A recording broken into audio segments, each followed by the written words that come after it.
de la joie mais aussi de la tristesse ce matin pour les premiers résultats des examens de l'année scolaire 2022-2023. Les résultats du diplôme d'études fondamentales sont proclamés ce 24 juin par le ministère de l'Éducation nationale. 30,32% est le taux d'admission au DEF session de mai 2023.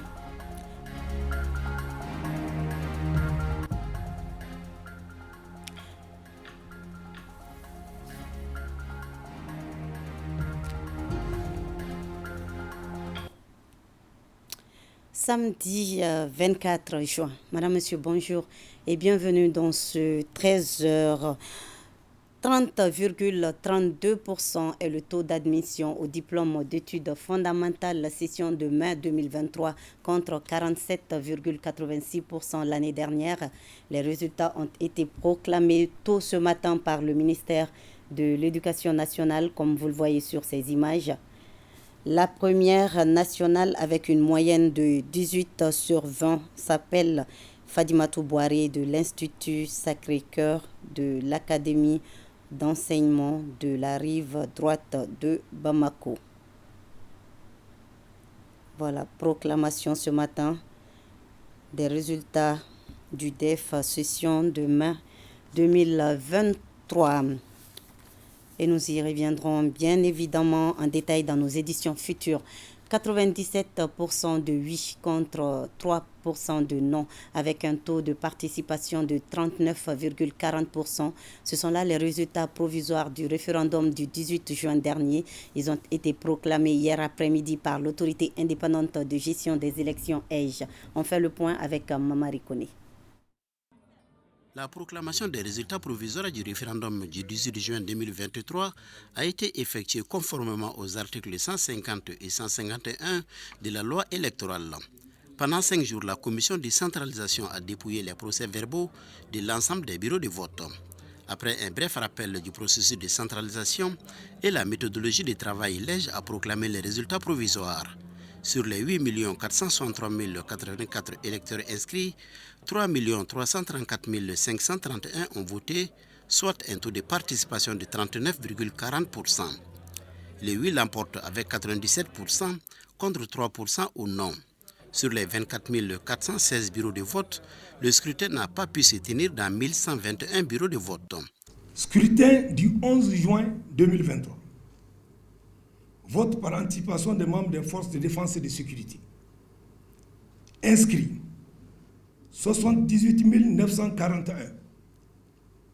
Votants 57 654. Bulletins nuls 609. Suffrages exprimés 57 045. Taux de participation 73,03%. Répartition des voix. Oui, 53 586. Pourcentage 93,94%. Non, 3 456. Pourcentage obtenu 6,06%. Total 57 042 voix. Pour un total, bien sûr, de 100%. Scrutin du 18 juin 2023, inscrits 8 463 084 électeurs. Votants 3 276 877. Bulletins nuls 26 520. Suffrages exprimés 3 257 357.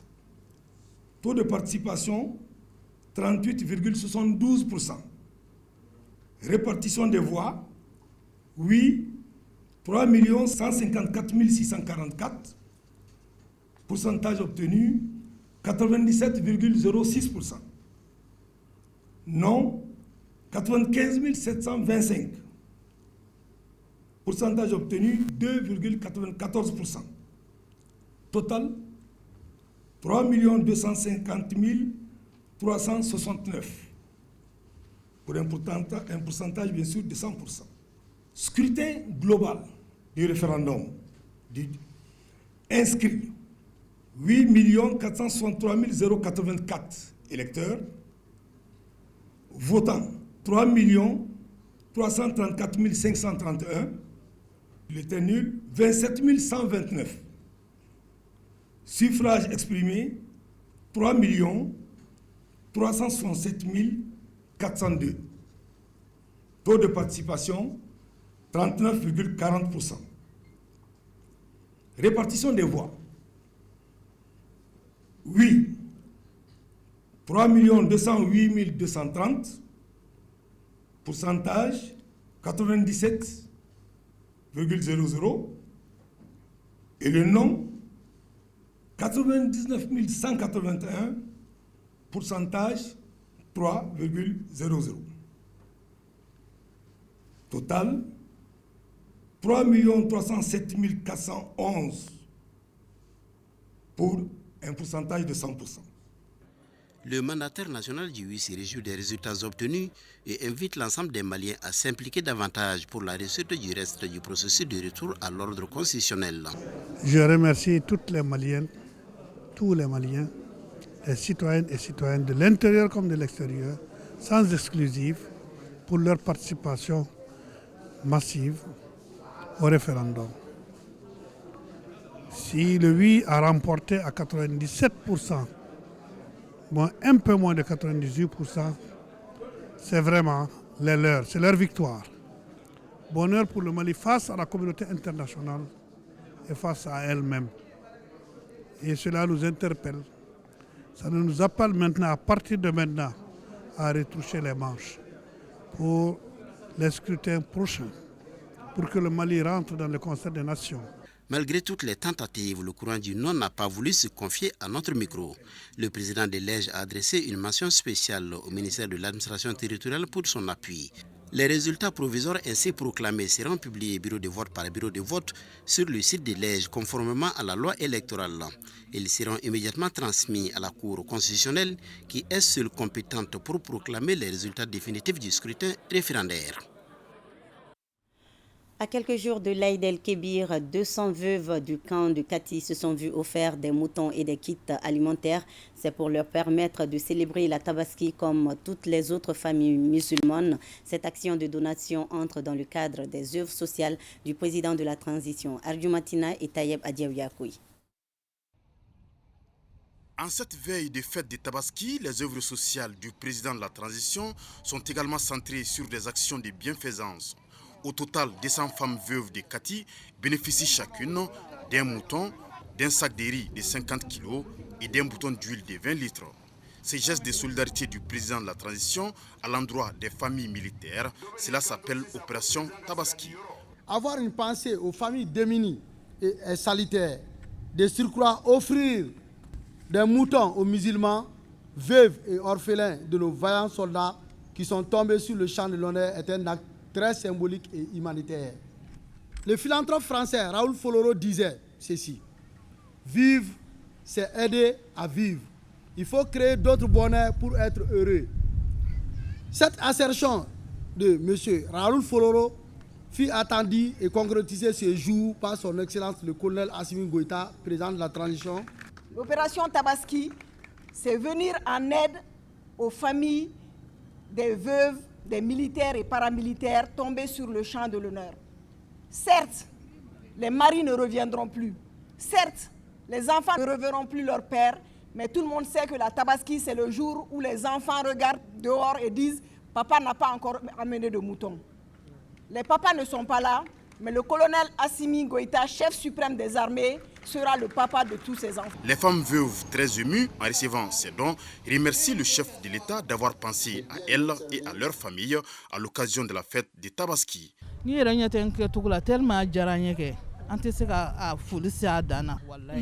femmes veuves de Kati, nous ne cesserons jamais de remercier le chef de l'État pour son soutien à notre endroit. Nous donner de moutons, de sacs de riz et d'huile pour faire la fête. Nous fait chaud au cœur, les mots nous manquent pour le remercier. D'autres opérations de remise dans le cadre des œuvres sociales du président de la transition sont prévues. et la vente promotionnelle des moutons dénommée Opération Tabaski permet aux citoyens d'acheter des moutons à des prix raisonnables. Elle a été lancée à Caille mercredi dernier, initiée par la PADESO depuis 2010. Ce sont plus de 700 têtes qui sont disponibles pour des prix allant de 60 000 francs CFA à 125 000 francs CFA. Compte rendu, Moriba Keïta. Cette vente promotionnelle des moutons, édition 2023 dans la cité des Rails, s'inscrit dans le cadre de l'opération Tabaski. Cette année, nous avons collaboré avec le projet Suède ainsi que l'ONG ADR pour autonomiser certaines filles des cercles de Yélémané et de Kenyeba en leur dotant un kit d'embauche des petits ruminants. Donc, au total, il y a eu plus de 1600 têtes qui ont été distribuées. Pour le représentant du gouverneur, cette initiative est encouragée. Le gouvernement, à travers le ministère du Développement rural, procède à cette activité de vente promotionnelle pour permettre aux consommateurs d'être face à face avec les producteurs de bétail à un coût abordable, pour permettre à ce que les populations puissent être en possession de leurs moutons de fête. Rappelons que pour cette 13e édition de vente promotionnelle des moutons, il est prévu plus de 700 têtes de moutons provenant des cercles de Kenyeba, Bafoulabé, Nyoro du Sahel et de la Mauritanie. Nous restons à Caille pour parler de la formation initiée par la Direction nationale des productions et industries animales à l'intention des producteurs de lait et de viande de la zone d'intervention du développement durable des exploitations pastorales au Sahel Mali. Compte rendu Kabadjara. Durant 4 jours, les participants ont échangé autour du thème « Vulgariser la fauche et la conservation des fourrages naturels dans les régions de Caille et de Nyoro du Sahel ». Je me réjouis des résultats auxquels vous êtes parvenus au terme de l'évaluation de la présente formation, ce dont je ne pouvais d'ailleurs pas douter au regard de la qualité des participants que vous êtes. Vous êtes donc aujourd'hui plus que jamais familiarisés avec les différentes techniques qui vous ouvriront sans nul doute de nouvelles perspectives pour une augmentation sensible des productions animales. Cette formation s'inscrit dans le cadre de la mise en œuvre de l'avenant du 26 mai 2022 relatif à la Convention de partenariat technique liant le projet de développement durable des exploitations pastorales au Sahel Mali, PEDEPS. Le coût total est estimé à 20 milliards 787 millions 200 000, dont 18 milliards 948 millions 600 000 francs CFA de la Banque islamique de développement et 1 milliard 838 millions 600 000 francs CFA du gouvernement de la République du Mali. À l'issue de la formation, des attestations ont été remises aux participants. Bayer est une entreprise qui accompagne les producteurs de coton et de maïs avec ses solutions pour une culture efficace. Elle a donc rassemblé ses partenaires autour d'une table ronde pour des questions-réponses sur leurs préoccupations communes. Les précisions avec Maïmouna Guindo.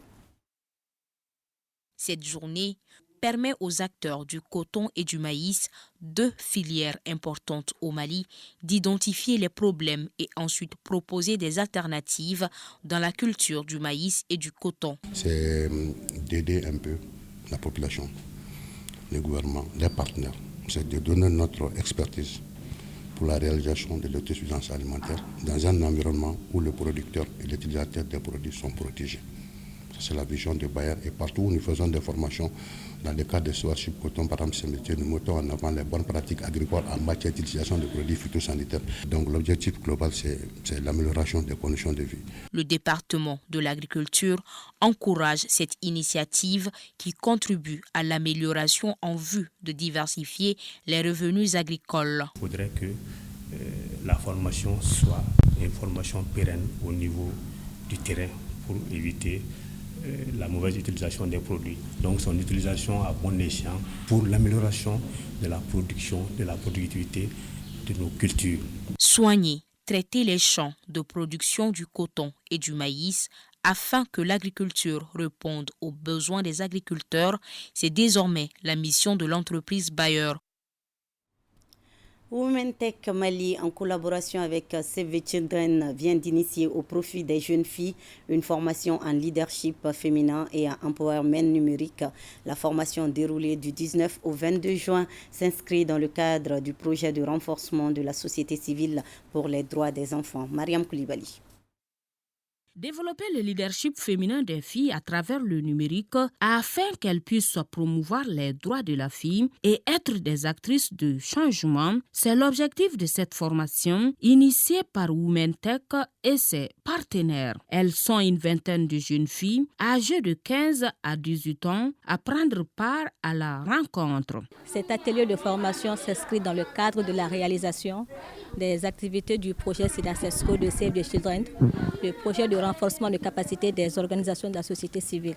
Et c'est dans ce cadre-là qu'on a initié cette activité de formation pour former 20 jeunes filles sur le leadership féminin et l'empowerment numérique. Le leadership féminin, l'égalité de genre et droits de la fille sont des modules enseignés au cours de cette formation de 4 jours. Nous avons particulièrement parlé des notions de leadership. C'est quoi une bonne leader? Être une leader, être femme et être une femme africaine, pour aussi contribuer au développement de la nation. Et cela ne peut pas se faire sans compétences. Ça m'a permis vraiment de m'assumer en tant que leader et puis avoir une mentalité pour revendiquer le droit des femmes ici, au Mali, surtout en Afrique. La formation qui a pris fin par une remise d'attestation aux participantes est meublée par une séance de plaidoyer. L'ONG Dedi a remis des kits sanitaires et d'autres articles aux déplacés du site de Sénou, toutes choses qui vont permettre de renforcer la protection de ces personnes en situation de vulnérabilité. Aïssata Traouri.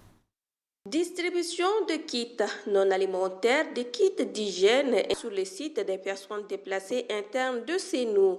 L'initiative est de l'ONG Dedi. On a fait également la sensibilisation en hygiène à l'endroit des femmes et faire des actes de sensibilisation pour la paix.